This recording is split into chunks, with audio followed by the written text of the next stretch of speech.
Good evening, everyone, and welcome to our Monday, August 9th regular council meeting, and I'll call this meeting to order. And at this time, we'll call on our WeeStream for the national anthem.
Great. Thank you to the McKay Choir once again. We do not have any proclamations this evening, Council. The adoption of the agenda, if we can have Councillors Desmarais and Beauregard move that. Are there any questions with regards to the order of the agenda? Seeing none, all in favor, please raise your hand. That's carried. Disclosures of interest. I have two this evening. Councillor Wells has declared a conflict of interest on item 7.1 and the bylaw at 19.1. And Councillor Beauregard has declared a conflict of interest on item 7.2 and the bylaw at 19.2. Items pulled for separate discussion. We have items 7.1, 7.2, and 7.3. And 7.2 is for the conflict for Councillor Beauregard. And does any councillor have any questions there? Because we can let planning staff go if nobody has any questions on that. If you have a question, just let me know. And Harry, you got a question, then we'll keep him around? Okay. All right. Perfect.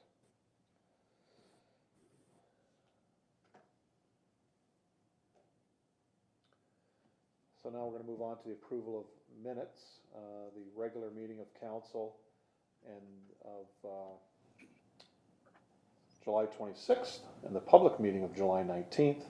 I'll have Councillors Bodner and Wells move those in block. Are there any questions? Seeing none, please raise your hand. In favor? That's carried.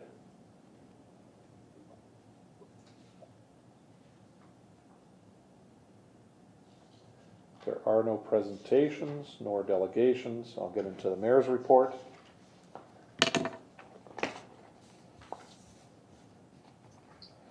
Ontario marked 3 weeks on Friday since entering the third step of its pandemic reopening plan, but it has yet to hit the vaccination targets set for restrictions to roll back further. The province previously progressed through earlier phases of its reopening within 21 days, but the government has established 3 firm thresholds that must be met before nearly all public health measures drop away. 80% of all Ontarians aged 12 and older must have at least 1 shot. 75% need to be fully immunized, and all public health units must have fully vaccinated 70% of eligible residents before the province can move on from step 3. The first condition is the only one that has been met so far. Did you know you don't need to book an appointment to get vaccinated at a public health clinic? Walk-ins are welcome for first and second doses for anyone 12 years of age or older. Clinics are open from 9:30 a.m. to 6 p.m. Walk-in vaccinations depend on vaccine supply and aren't guaranteed. To ensure vaccine will be available, people are still encouraged to book an appointment at www.ontario.ca. Please watch our social media pages for complete updates as we receive them from the province. At this time, it will still be important for you to wear a mask and maintain social distancing. City staff are working on a plan to reopen City Hall in the coming weeks. Staff are continuing to offer customer service supports for residents, businesses, and visitors by phone, email, website, and social media channels. More information regarding the safe and gradual reopening of City Hall for walk-in appointments and services, including paying water and tax bills, will be available in the coming weeks. The goal, as always, is to ensure the health and safety of both employees and residents. Once City Hall reopens, screening protocols will be in place. All visitors will be required to wear a mask. Residents, however, will still be encouraged to pre-schedule an appointment to ensure the appropriate staff member is available to assist them. If you have questions in regards to City Hall services or would like to report a concern, you can contact a customer service representative Monday to Friday, 8:30 a.m. to 4:30 p.m. by calling 905-835-2900 or email customerservice@portcolborne.ca. Alternatively, you can visit our website, www.portcolborne.ca, and submit a service request or inquiry by clicking on the Request a Service tab, located in the top right corner of our website page. The Association of Municipalities of Ontario is holding its annual conference via Zoom this year. And next week, myself, CAO Scott Louie, and Manager of Strategic Projects Gary Long will be attending the Association of Municipalities of Ontario conference virtually. We're fortunate to have been able to set up appointments to meet with 6 of Ontario's ministers to discuss issues that are important to Port Colborne and to seek the province's support. The Niagara Peninsula Conservation Authority will be holding their 2021 to 2031 Strategic Plan virtual information session on August the 19th at 6:30 p.m. At this session, participants will have a first look at key components of the new 10-year strategic plan, developed through the recent involvement of all partners in conservation. With all strategic planning activities completed, the NPCA is now seeking feedback on the key components of the draft strategic plan before it's completed and presented to the Board of Directors in the fall. Visit the Get Involved NPCA online engagement portal to register for this meeting, view supporting documents, or to leave a comment or question for staff. The session will be recorded and made available on the portal for those who aren't able to attend. Questions and written feedback will be accepted through the Get Involved NPCA portal until September 3rd. For the month of August, the City of Port Colborne is offering you the chance to win the ultimate Port Colborne Staycation Prize package, including 2 cruiser bikes, a $500 in gift cards, and other special prizes. Port Colborne is a popular destination to discover, and we want you to have the opportunity to experience it for yourself. For the month of August, find a photo frame set up around Port Colborne at various popular destinations, which include H.H. Knoll Lakeview Park, the Port Colborne Promenade off of West Street, Nickel Beach, Centennial Cedar Bay Beach, Lock 8 Park, the Sugarloaf Harbor Marina, City Hall, the Port Colborne Public Library, and the Port Colborne Historic and Marine Museum. Snap a photo at one of these photo frames, post it to either Facebook, Instagram, or Twitter using hashtag Port Colborne Staycation, and you're entered to win. If you discover multiple spots in Port Colborne, snap a photo and tag us to be entered more than once. Complete contest rules and how to enter can be found on our website. Interested in participating but don't use social media? No problem. Participants can submit their photos by emailing your entries to communicationsofficer@portcolborne.ca. The City of Port Colborne is seeking residents' input on a redesign of the entrance parkette at H.H. Knoll Lakeview Park as part of a strategy to enhance recreational spaces for residents and attract business investments and tourists to our city. Last year, the mini putt course and concession building located in the parkette were removed, which has allowed for 2 food trucks to operate in the location for the 2021 summer season. Residents are encouraged to complete a short online poll that asks which of the 4 concept plans they like the best. City staff will collect and review the poll's results to determine the most preferred concept. This poll is open now until Friday, August 20th at 11:59 p.m. More information can be found at the City of Port Colborne website. Just a reminder, the City of Port Colborne is seeking resident input on the redevelopment of Lockview Park as part of the implementation of the 2020-2030 Parks and Recreation Master Plan. The next virtual public open house is on Wednesday, August the 11th at 6:30 p.m. Individuals interested in joining the virtual open house are asked to email lockviewpark@portcolborne.ca for more information. The meeting will be hosted through Zoom, and more information can be found on our city website. Sugarloaf Marina is excited to launch the Clear Your Gear initiative that aims to prevent improperly discarded fishing line that could potentially cause entanglement concerns for people, boats, and wildlife. The Clear Your Gear initiative originated in Iowa, USA, before making its way to Canada. The goal is to collect and recycle used fishing line by providing canisters throughout marinas and boat docks to prevent fish, shorebirds, water wildlife, scuba divers, and boat propellers from getting tangled in it.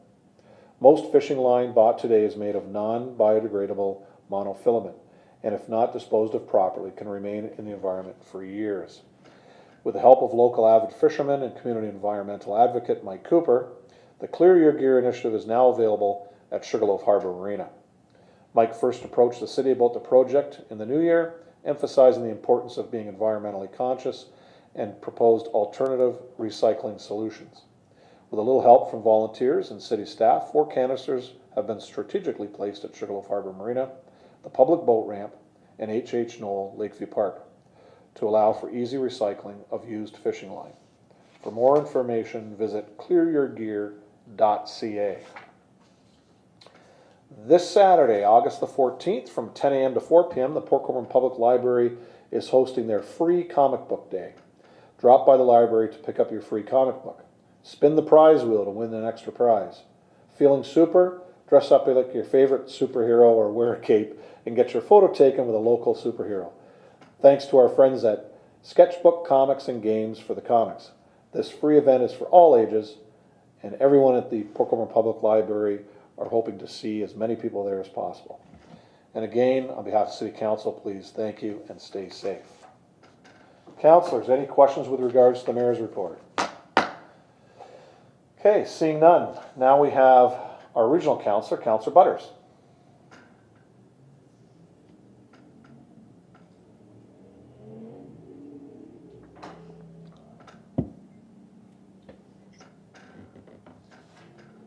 Hi, everyone. Good evening, Barb. How are you?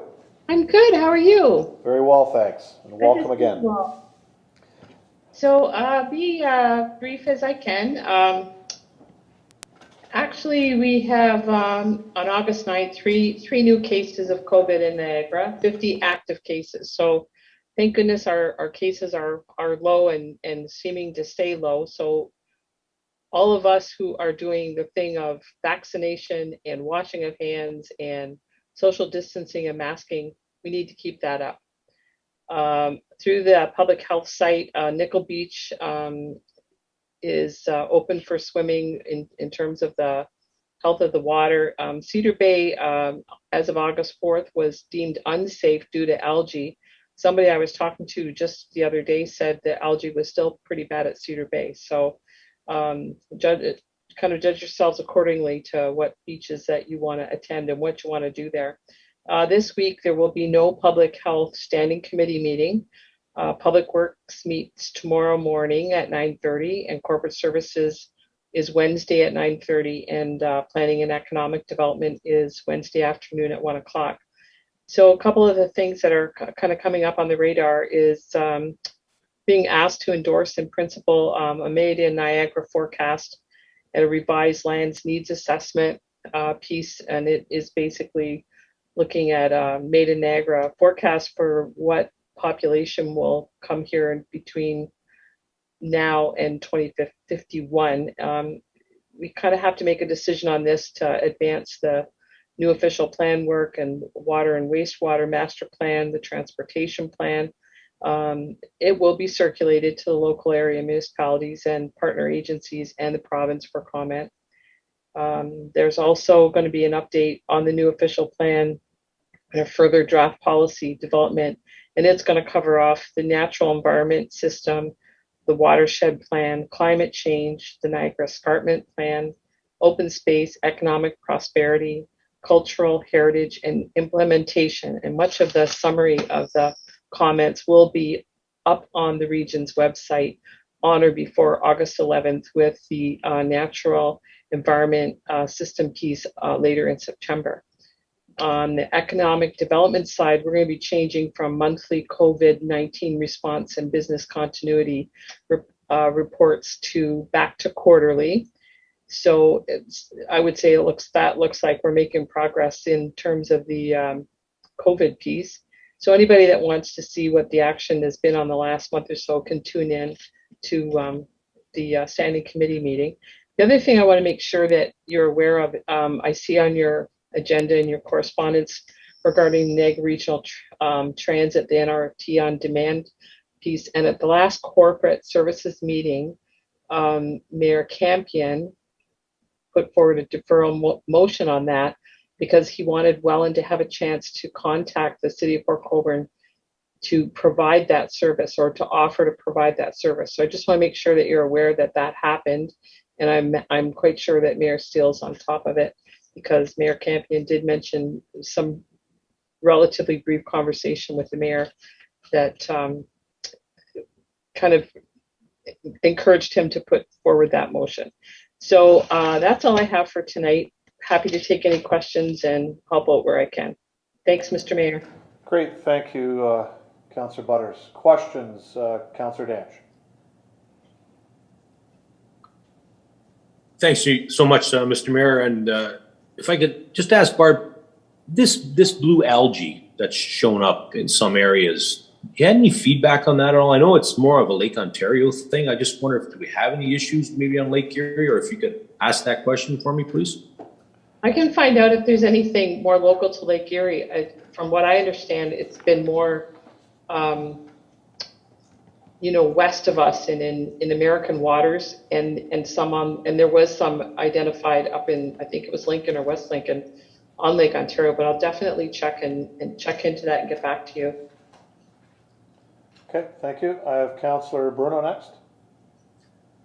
Thank you, Worship. Barb, I was just wondering, I don't mean to catch you flat-footed on this because it was only the mayor's report that twigged this for me, so I don't expect an answer tonight. But do you know if the region has a plan with respect to reopening their council chamber and council meetings? I'm just wondering if it is in sync with the provincial orders that the mayor just went through, when most indoor public meetings would be lifted. And so I'm just wondering because I think at the end of the day, and I'll circle around under councillors' items to ask our clerk, I think it's important to be as best we can in sync with others, and to have a defined plan as to what the trigger may be. And I'm just wondering if you could get back to us if you hear or if you know when things might open up to the public at the region in terms of council meetings.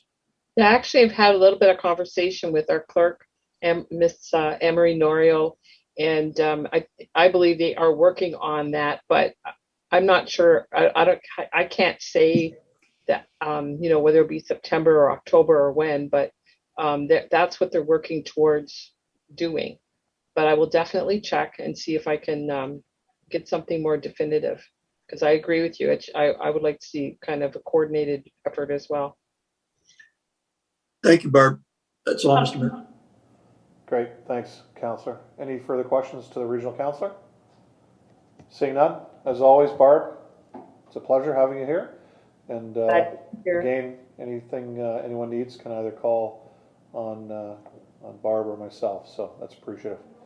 And the transit issue, Barb, will be going forward tomorrow at the Public Works Committee, and based on our staff conversations, we'll continue to carry forward council's directive to proceed with our contract with the region. So. Okay, great. Have a good meeting, people. Thanks. Take care.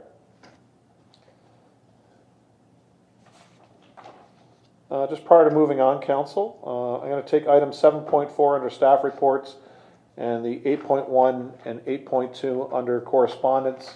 If I can have Councillor Danch and Baggy move those. They were not pulled. All those in favor, please raise your hand. Those are carried. Staff remarks. Staff in chambers, anything to add tonight? Staff online, do you have anything to add under staff remarks? Okay, not seeing any. Councilors, questions or remarks? Council, anything? I have Councilor Demarain. Thank you, Mr. Mayor. I just really wanted to take a moment to apologize to the people of Ward 2 and let them know that I do have to send my regrets for the meeting on August 11th. That is a Committee of Adjustment meeting, and both Eric Beauregard and myself will have to go to that meeting because quorum would be at stake if we didn't. So it's unfortunate that both things were scheduled on the same night, but I just would like to send my regrets, and that's really all I have to say. Thank you. Great, thank you, Councilor. I have Councilor Bruno. Thank you, Worship. Through you to Madam Clerk. Amber, you probably heard my question to Barb, and I didn't know if either amongst clerks in the region or if the province's triggers of reopening indoor events are going to be part and parcel of our decision on when to reopen City Hall, and I guess as an addendum to that, council meetings to the public. Madam Clerk. You don't have to answer tonight, so I thought you've kind of flat-footed on that. Oh, that's okay. Through the chair, the city clerks, as well as the CAOs, the CEMCs, there was a lot of discussion in municipalities regarding when to open City Hall, as well as when to open the council chambers again. The region is not planning to do it anytime soon. I know they are holding off. And as some of the bigger municipalities locally, like Burlington and Hamilton, no plans for City Hall to be open or staff to be back in anytime soon. Some of the smaller ones, we're trying to make it work and find a way that we can open City Hall and maybe have some meetings eventually. But the big thing regarding the provincial standards is they're trying to open for the people who need to make money, like event space or restaurants, but they're still suggesting that if you can operate electronically, you should be doing so, and that's safe.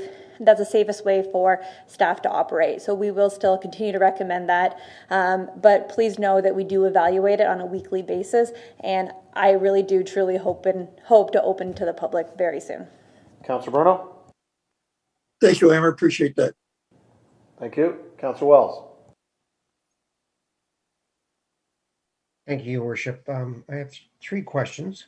The first question, not really a question, but the first one is a compliment that I got from a resident in Ward 4, but is on Chippewa Road in regards to the traffic calming bollards that have been put up, saying that they are really working and that they feel a lot safer walking down Chippewa Road now that they're up. The only thing they had was that they had made a request that if there was another one that could be put up at the westerly end of that Chippewa section just prior to the Highway 140, they say they've noticed a bit of the speeding picking up after those last sets. But again, they are working and they are very pleased that they're there. So I'd like to pass that on to, I know Director Kalamoto's not here, but the Public Works Department in general.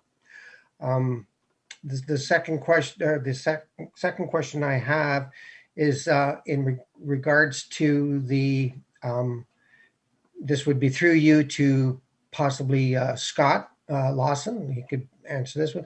In regards to the temporary no parking signs that are located on some of the fire lanes and that, are we able to issue tickets for those, or are we not capable of doing that because they are temporary signs?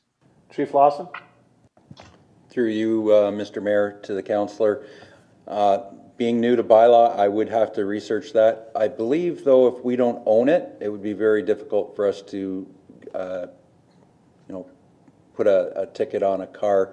I can tell you, though, that bylaw has been patrolling the fire lanes religiously since the beginning of May or June, and we haven't come across or stumbled across any issues with parking at this time. But I can get you an answer to your question hopefully tomorrow. Councillor. Thank you, Scott. These are on some of the fire lanes that we own, more so than the ones that we don't own.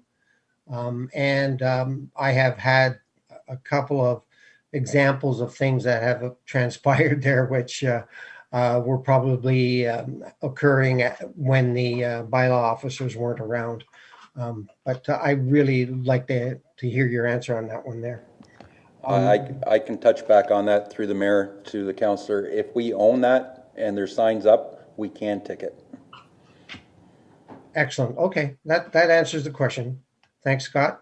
My last question is through you, Your Worship, to the CAO in regards to the timing or any status update in regards to the road allowance study. Chief Lawson, who's acting CAO this week, do you have any information on that? Through the mayor to the councillor, I can forward that question on to the CAO when he's back on Monday, and I'm sure he can get you an update sooner than later. Okay, all right. Amber, if you want to maybe just ask staff this week who may have an answer, then we can get it back to the councillor a little bit sooner, if that's okay. Because Councillor Wells, the CAO is away and he's out of phone range. He's away in the northern climes of Ontario. So, but we'll try to get that answer for you this week. If not, Yes. then the acting CAO will make sure that Scott gets that next Monday. There's no rush on it. I was just a reminder that it's out there, and I was looking for sort of an update on that. And I did ask Director Kawamoto through emails, but he directed me to the CAO. So Okay. Just chasing around for it. Perfect, thanks. And Ms. Sutter is here on behalf of Public Works, so she'll take your first question back to senior staff at Public Works with regards to that. So, anything else? Nope, that's everything, sir. Good, thank you. Councillor Beauregard. Through your worship to staff, in particular engineering, Public Works. I just want to echo some of Councillor Wells' comments, in particular the traffic bollards, and I'm very pleased with them coming up and being up there as quickly as they did. Unfortunately, there were, I'm not sure who removed some of the traffic bollards on the north end, but fortunately someone did install them back. I believe staff installed one for sure. And they did it very quickly. So I'm pleased to hear that.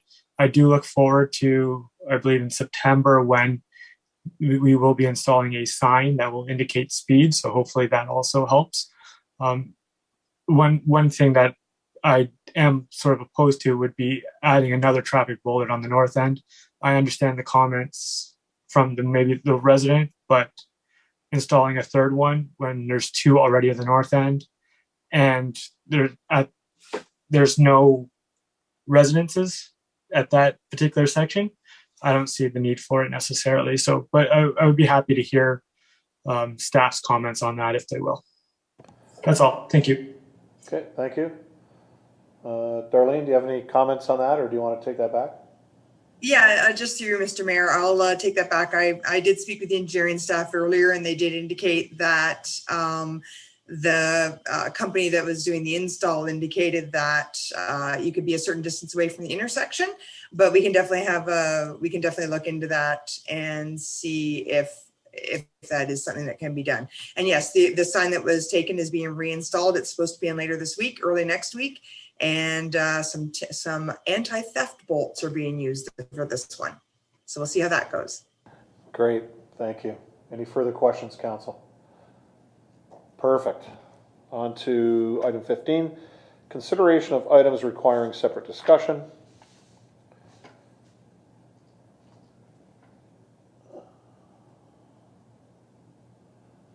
And we'll get into this. So there is a conflict, which is Councillor Wells, just so we know that it's there, as well as any questions that may come forward.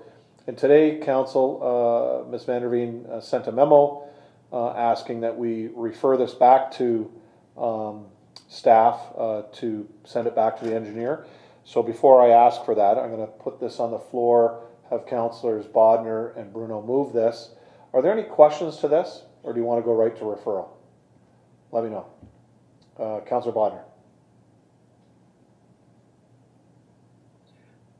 Thank you. Just a statement. There seems to be a number of unanswered questions and some new information that came to light. And I think it's the right thing to do to send it back to the engineer. Thank you. Okay, any further questions, councillors? So I'm going to take it the Councillor Bodnar and Councillor Bruno will accept this to be referred back based on staff's recommendation. And I'll let Alana speak before we take a vote. Thank you, Madam Clerk. Ms. Vanderveen.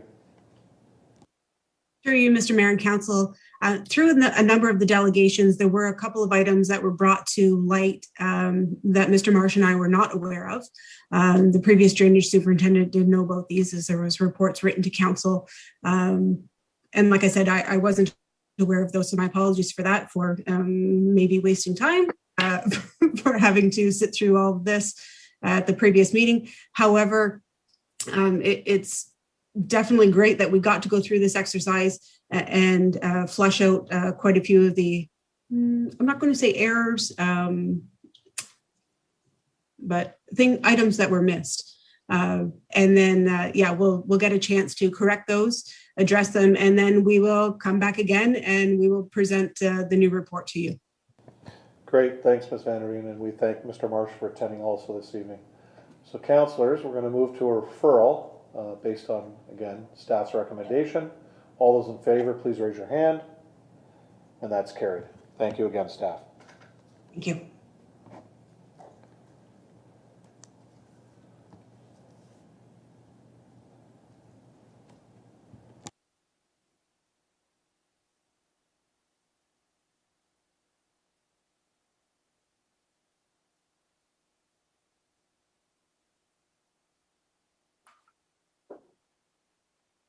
Great. Item 7.2, Planning and Development Report 2021-214 be received as information. I'll have councillors Danch and Baggy move that. Questions, I know Councillor Wells had a question, and again, we do have one conflict. Councillor Beauregard on this, just to remind everybody. Councillor Wells. Thank you, Your Worship. Through you, probably to Darlene, or maybe David Schultz might be able to answer this as well. The question I have is, I got a little confused when, on one hand, you say there's access road compliance, but then there's not municipal road compliance with regards to the spacing, the 20.12 meters access point off of Barrack Road into that property. Can you just, could somebody just clarify that a little bit for me? Mr. Schultz? Through you, Mr. Mayor, to Councillor Wells. What I was getting at in the report, and I apologize if it didn't come out that way, there was a question from a resident that asked if the road could go on either side of the house in the future, the existing house that's there. So the answer to that was that if it was on the west of the house, which is the proposed retained area that goes into the back part behind the house, that part is wide enough for a municipal road. But on the other side, which would be the east side of the dwelling that's there already, wouldn't be wide enough for a municipal road. So that's what I meant by that. I apologize if that didn't come out clearly. Councillor? Crystal clear now. Thanks, Dave. Perfect, thanks. Thank you, Councillor Wells. Any further questions? Seeing none, all in favor, please raise your hand. That is carried.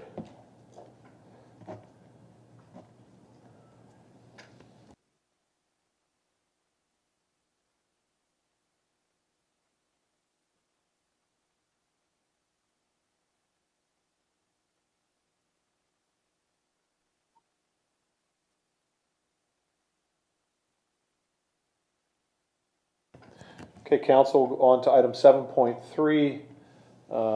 It was referred back to this council meeting from the previous council meeting.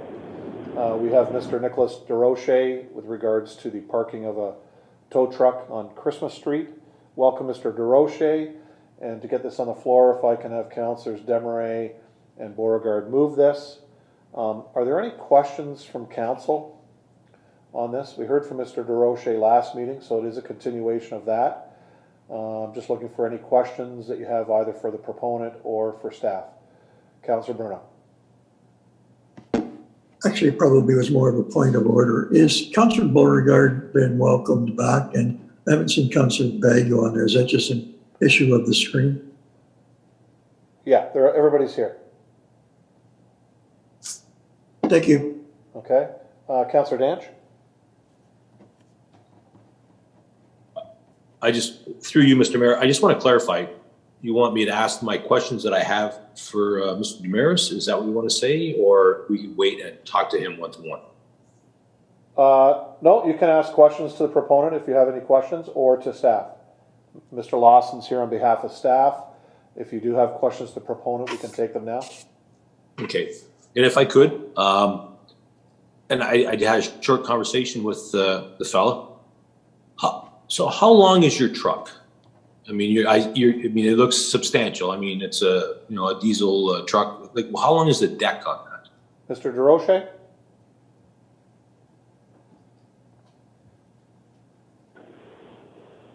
Can you guys hear me now? Yes, we can. Thank you. Okay. The truck is about 30. No, my old truck was 30. This one's about 27 feet long. Councillor Dan? That's an overall length of that truck? Yes. Okay, thank you. And then another question being, your reversing signal would be fairly loud. Do you have the means to silent that? Should you go out in the middle of the night? My reversing signal is on a switch. I've always put them on a switch just so as not to bother the local residents. So I can turn it on when I'm on a job site and turn it off when I'm not. Okay, that's what I needed to know. Thank you. Great, thank you, Councillor. I have Councillor Bagu. Thank you, Mr. Mayor. I did get kicked out of the council meeting for a little bit, but I got back in. I got a few questions. I guess the first one for for Nicholas is I'm sort of confused.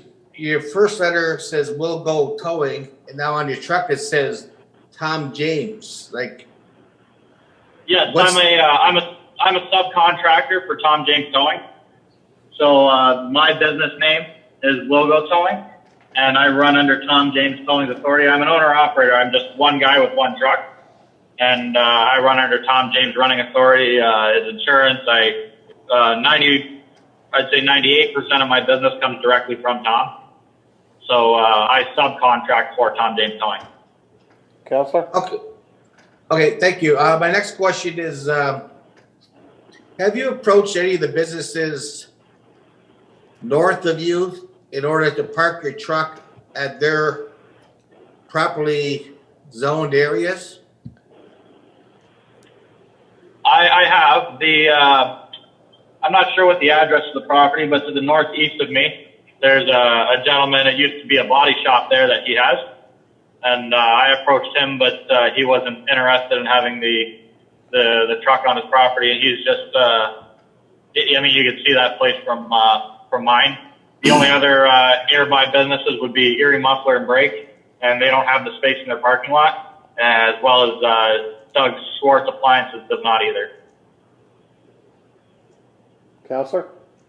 Okay, the only reason I asked that question is we had another Tom James truck that was parked illegally within the city of Colborne, and there was a bylaw complaint, and that truck actually moved to the West Side Arena, which is quite a distance away. I'm sure his reaction time is pretty well the same as yours. He's supposed to get there at a certain time when he's called. So I just question that, one truck has moved, but your truck has not moved. And can I shed some light on that? I missed that. Can I shed some light on that? I said, can I shed some light on that? Sure. Yep, sure you can. That truck that you're speaking about is designed for equipment hauling, so it moves freight. It is not it does not meet the legal requirements of the tow truck because it is a heavier duty flatbed that moves heavy equipment.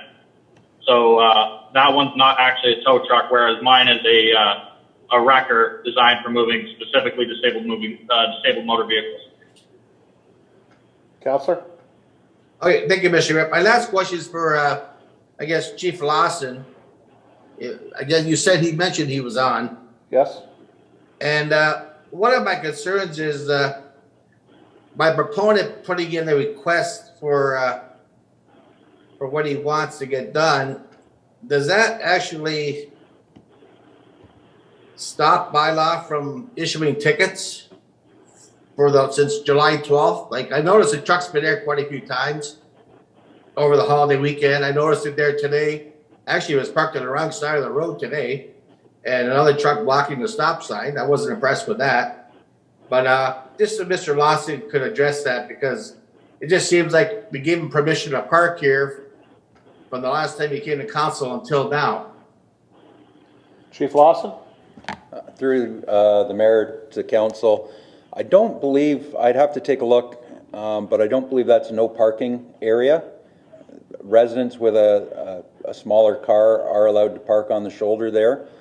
This is more of a, due to the size of the truck, the diesel engine, noise, that's where the initial complaint came from. Councillor?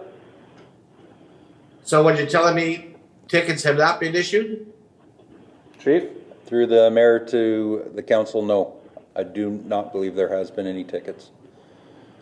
Okay, I'm good, Mr. Mayor, thank you. Thank you. Councillor Beauregard? Through your worship to staff, I apologize if I repeat any questions that may have come from the first time. I don't believe I was here when this first came to the agenda, but could the resident not park, like what's the difference between his vehicle and that of a school bus, other than, you know, what the tow truck is meant to do? There seems to be a lot of similarities. Could he not park his vehicle or in the same locations as school buses? Essentially is where I'm getting at. Chief Lawson? Through the mayor to the council, a school bus isn't allowed to park on a residential street or property either, so it's kind of the same thing. Councillor? Okay. To the resident, I do know that there are some tow trucks that park behind Algoma. I think it's Algoma, the old Frasers, right by Chippewa. Chestnut Park. And I'm not sure if that may be of interest to you. You may look into that, but in the event that this was not passed, I would think that would be a good location given where you reside. That's all. I'm not familiar with that particular park. Councillor? Yes? If we can, if this doesn't move through that the proponents asked for tonight, I have asked Economic Development to reach out to Mr. DeRoche and bring forward a number of locations. So I can give Mr. Cotton that information tomorrow if indeed this doesn't go through. And they can speak with Mr. DeRoche with regards to a number of locations that they've talked about. A couple Mr. DeRoche brought up this evening, but unfortunately they don't sound like they'd be a good fit based on his conversation with a property owner. So we can certainly take the old Algoma property to Mr. DeRoche if it works. That would be excellent. Thank you. Okay, thank you. Councillor Bruno, I saw your hand up again. Thank you, Worship. Councillor Begg, you actually asked my question, but I just wanted some clarification from Mr. DeRoche with respect to alternate properties nearby. When you mentioned that once was a wrecking yard, I was thinking about the area that's between VA Hoffman, that vacant area, and Erie Muffler Break. Was that the area you were referring to? Mr. DeRoche? I did not speak to the owner of VA Hoffman about that lot. I don't know who owns that, so I wasn't sure, because I know Erie Muffler uses the property to park some vehicles, but I don't believe that section of property is owned by Erie Muffler, and I'm not certain if the owner of VA Hoffman owns that property.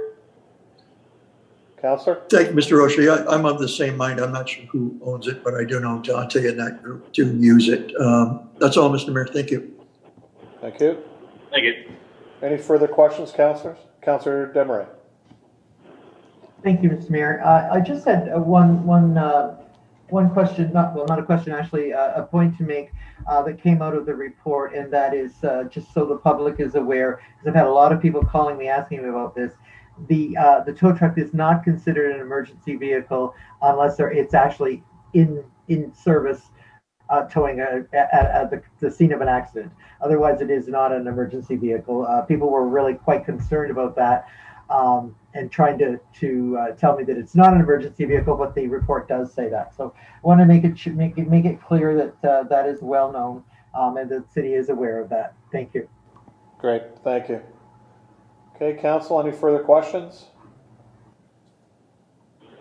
Okay, before I go to the vote, Mr. DeRoche, thank you. And again, if this does not go through tonight, I will ask our economic development to reach out to you just to talk about some other areas that may be able to take your truck.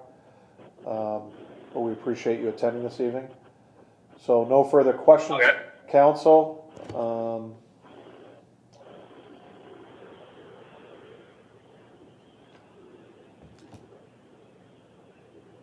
Did we disconnect? Yeah, so the motion this evening is the Community and Safety Enforcement Department Report 2021-213 be received for information. The parking of commercial vehicles on or off street in residential zones continue to be enforced in accordance with bylaws 89-2000 and 6575/30/18. All those councillors in favor, please raise your hand. Those opposed, and the motion is carried. So Mr. DeRoche, council did not support allowing you to park on Christmas Street, but again, we will have our Economic Development Department reach out to you tomorrow. All right? All right, thank you for your time. Good, thank you, sir. Bye.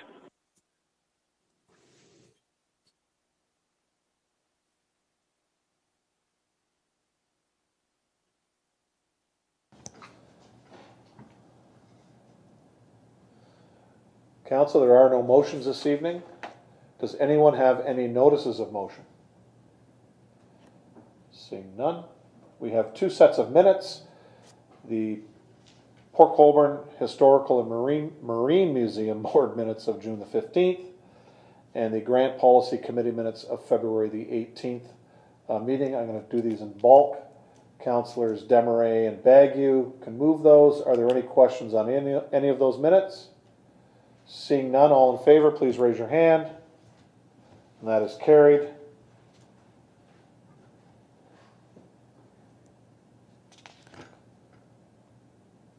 We're on to bylaws, council. 19.1 is now pulled this evening. So we are dealing with 19.2 and 19.3.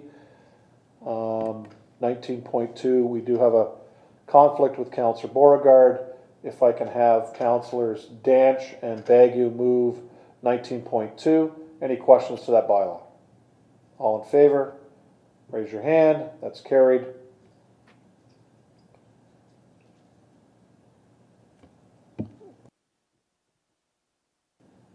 Yeah, okay.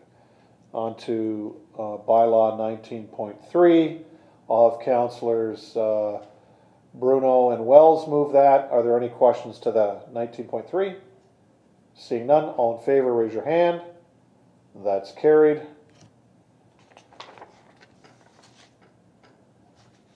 No confidential, no procedural, no information items.